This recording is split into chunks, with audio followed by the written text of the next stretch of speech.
Ya, pemirsa, inilah deretan informasi terpopuler di situs cnbcindonesia.com yang menjadi sorotan pasar keuangan dalam Hot News. Dan kini kita ke informasi yang pertama. Kita lihat ada Laut Merah yang membara. Ya, kelompok milisi Hutsi di Yaman menyerang 2 kapal perang Amerika Serikat pada Selasa kemarin. Kali ini serangan Hutsi menyasar kapal jenis perusak saat melewati Selat Bab Amandab. Juru bicara Pentagon, Pat Ryder, mengatakan kapal perang Amerika Serikat diserang oleh sedikitnya 8 drone, 5 rudal balistik anti kapal, dan juga 3 rudal jelajah anti kapal. Pat Ryder mengklaim serangan Hutsi berhasil dikalahkan. 2 kapal perang tersebut pun tidak mengalami kerusakan dan tidak ada korban luka. Sebelumnya, Amerika Serikat telah melakukan serangan udara terhadap Hutsi untuk melemahkan kemampuan mereka dalam menargetkan kapal-kapal kargo. Militer Washington pun telah berusaha untuk menyita senjata sebelum mencapai pemberontak, tetapi serangan mereka terus berlanjut.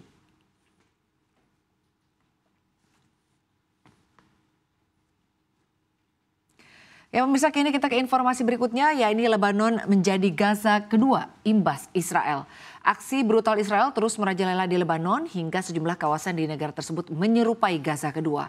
Terbaru, Israel menyerang sejumlah kawasan di Lebanon pada Selasa kemarin dan akibat serangan ini 33 orang tewas. Dilansir dari AFP, serangan Israel kali ini tidak hanya menargetkan benteng pertahanan Hizbullah, Israel juga menyerang daerah-daerah yang sesungguhnya tidak berhubungan dengan Hizbullah. Kawasan tempat pengungsian juga disebut menjadi serangan Israel. Kementerian Kesehatan Lebanon mengatakan serangan terjadi di sebuah kota di wilayah Shuf di selatan Beirut yang menewaskan sedikitnya 15 orang. Serangan juga dilancarkan Israel beberapa kilometer lebih jauh ke utara di wilayah pegunungan Eli di timur ibu kota dan menewaskan 8 orang.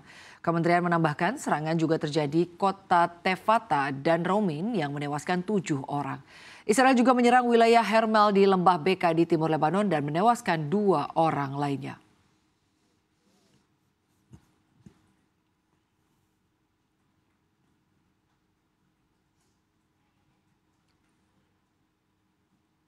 Kita ke informasi berikutnya, pemirsa, yaitu sosmed menjadi alasan bank tolak kredit. Tidak lama lagi indikator penilaian kredit seseorang tidak hanya akan bergantung pada tingkat kelancaran kredit dalam sistem layanan informasi keuangan atau SLIK Otoritas Jasa Keuangan.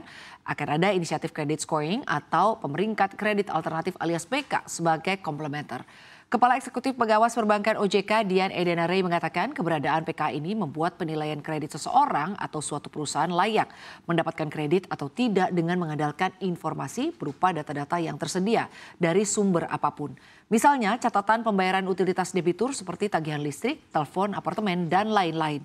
Termasuk juga kegiatan calon debitur itu di sosial media. Dian mengatakan sumber data sosial media itu akan diperoleh melalui kerjasama dengan perusahaan telekomunikasi dan berbagai lembaga terkait.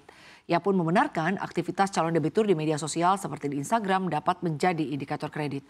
Adapun dengan adanya PKA ini, kelayakan calon debitur untuk mendapatkan pembiayaan diharapkan dapat menjadi lebih longgar.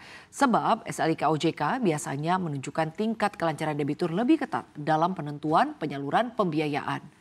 Adapun kehadiran PK ini juga tidak akan mempersulit yang belum memiliki akses terhadap pembiayaan.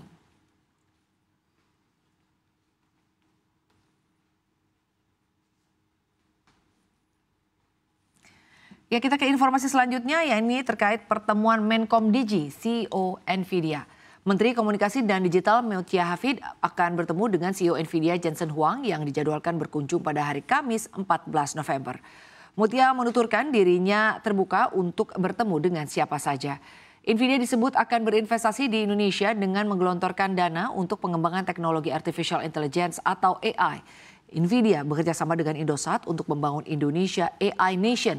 Berlokasi di Solo Technopark, jumlah dana yang disalurkan mencapai 200 juta dolar Amerika Serikat atau 3 triliun rupiah. SVP Head of Corporate Communications Indosat Corridor Hutchison, Steve Serang menjelaskan Solo dipilih karena budayanya yang cukup kuat. Sebab itu investasi itu akan diperuntukkan untuk mempersiapkan SDM di bidang AI yang siap bekerja. Selain itu juga keberadaan kampus-kampus di Solo yang mendukung AI bisa saja akan ada kolaborasi dengan kampus setempat.